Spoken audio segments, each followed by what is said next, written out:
Hello friends, तुम्ही पाहत आहात चॅनल STTG. या चॅनलवर तुम्हा सर्वांचे स्वागत आहे. विद्यार्थी मित्रमैत्रिणींनो, आज आपण मराठी निबंध अभ्यासणार आहोत. हा निबंध सर्व इयत्तेच्या विद्यार्थ्यांसाठी उपयुक्त आहे. आजचा निबंध 3 प्रकारे विचारला जात असतो: शेतकऱ्याचे मनोगत, शेतकऱ्याची आत्मकथा, शेतकऱ्याचे आत्मवृत्त.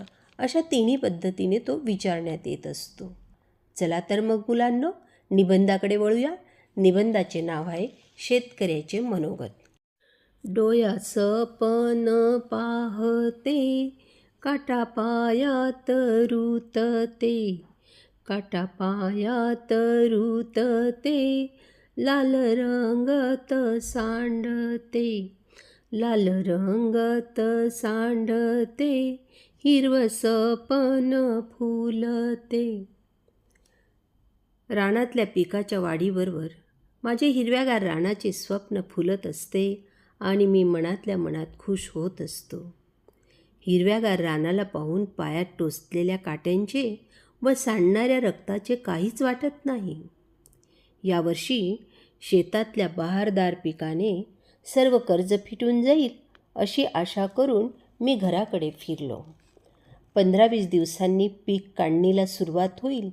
कपाशी व तूर विकून बायकोला व मुलांना नवीन कपडे घेता येतील, अशा अनेक विचारांनी माझ्या मनात गर्दी केली होती.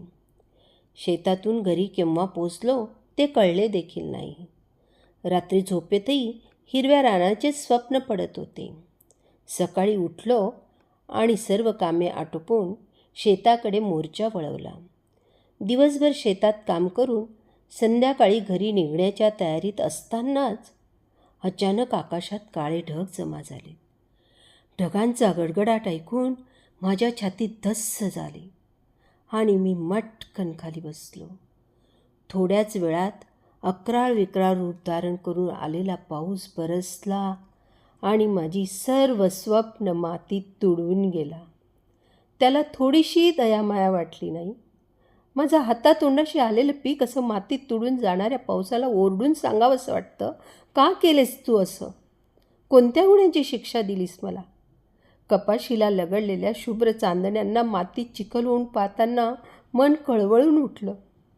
तुरीला आलेला बहार मातीमोल होताना पाहून मोठ्यानं ओरडावंसं वाटलं. जून महिन्यात पावसाची आराधना करणारं मन आज मात्र त्याला दूषण देऊ लागले. सर्वांना जीवदान देणारा पाऊस असा अवेळी येऊन शेतकऱ्याच्या गळ्याला फासच लावून जात असतो. लहरी निसर्गाने शेतकऱ्याला कर्जबाजारी तर केलेच, पण बियाणेवालेही बनावट बियाणे शेतकऱ्याच्या माथी मारून शेतकऱ्याची घोर चेष्टाच करीत असतात. खत व औषधे यांचे भाव तर गगनाला पोचलेले. त्यात मजुरांचा तोरा आणि नखरे तर विचारायलाच नको. अशा सर्व कचाट्यातून सुटावे तर दलाल व्यापारी आहेतच आम्हाला लुबाडायला टपलेले. आणि हे सर्व कमी आहे की काय म्हणून सरकारही आम्हाला सावत्रतेची वागणूक देऊन लोड शेडिंगच्या नावाने विजेलाच पळवून नेते. जय जवान जय किसानचा नारा देऊन बोळवण करणारे सरकारही आमच्या कामाचे नाही याचे वाईट वाटते. तुम्ही सर्वजण मला जगाचा पोशिंदा म्हणतात, परंतु प्रत्यक्षात जगाचा पोशिंदा त्याचा खायचा वांदा अशी परिस्थिती आहे. भारत कृषीप्रधान देश आहे. अनेक उद्योगधंदे कृषीवर अवलंबून असूनही माझी अवस्था मात्र भिकाऱ्यासारखी झाली आहे. निराश होऊन शेताकडे पाहताना कवी इंद्रजित भालेराव यांच्या ओळी आठवल्या. लेतो अंगावर चिंध्या खातो मिरची भाकर, काडी उसाची पाचट जगा मिळाया साकर.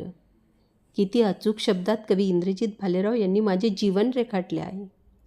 मन अगदी विषण्ण झाले होते. अंधार पडू लागला, पण उठून घरी जाण्याची हिंमत होत नव्हती. मनात विचारांचे काहूर माजले होते. काय करावे, कसे करावे काहीच सुचत नव्हते. तितक्यात लांबून येणाऱ्या गाण्याचे सूर कानांवर पडले. दिस जातील दिस येतील, भोग सरल सुख येईल. गाण्याचे सूर कानावर पडताच मनाला थोडीशी उभारी आली आणि भोग सरल सुख येईल या ओळी मनात रुंजी घालत असतानाच उठलो. पुन्हा एकदा शेताकडे पाहिले आणि डोळ्यात आलेले अश्रू थोपवत घराकडे निघालो. पुन्हा तुम्हाला भाकरी मिळावी आणि जगाचा पोशिंदा हे बिरुद मिरविण्यासाठी. विद्यार्थी मित्र मैत्रिणींनो, व्हिडिओला लाईक अँड शेअर करा, सबस्क्राईब करा. डिस्क्रिप्शनमध्ये इतर व्हिडिओची प्लेलिस्टची लिंक दिली आहे, तीही अवश्य पहा. कमेंट्स करा. पुन्हा भेटूया एका नवीन व्हिडिओसह. धन्यवाद.